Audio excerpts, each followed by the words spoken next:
I think research ethics is incredibly exciting. I think, in a way, it's funny. I remember the first time I saw a research ethics course and when I was in graduate school, and you see it listed there in the course catalog, and you think, what is research ethics? Like, this sounds like, you've never heard of it, and it seems way too broad and strange. And it didn't realize at that time that this was sort of the field that I was going to go into. But I mean, I see it as an incredibly exciting domain.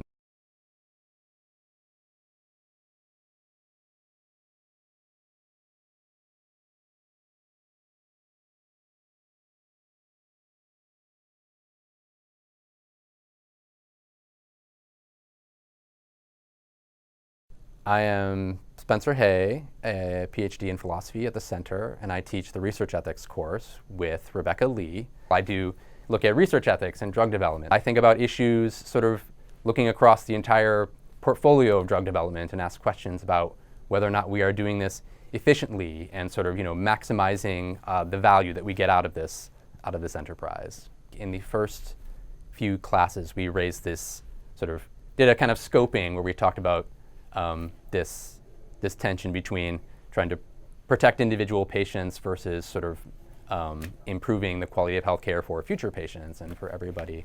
But this is a theme that we're going to bring out, I think, more so as the course goes along. The goal is really to try to improve healthcare for everybody.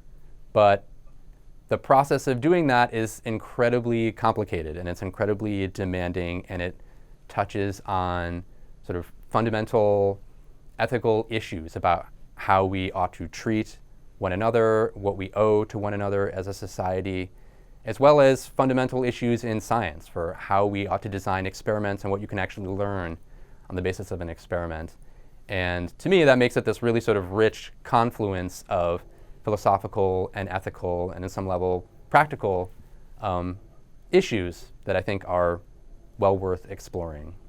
Every drug that's developed really has a story, and that you can sort of read the literature and you talk to the researchers who work on this, and it's a really fascinating story about how they identified this drug in the first place, what are the obstacles that they face when they've tested it, and what have they seen in terms of patient benefit, and whether or not this drug is likely to actually transform healthcare. And I think it's really, to me, it's really exciting, and there's almost no limit to the number of stories that are out there that are sort of worth studying and from which you can extract really important, sometimes really important ethical lessons. And I think that's really exciting, and it's sort of an underexplored area of research ethics.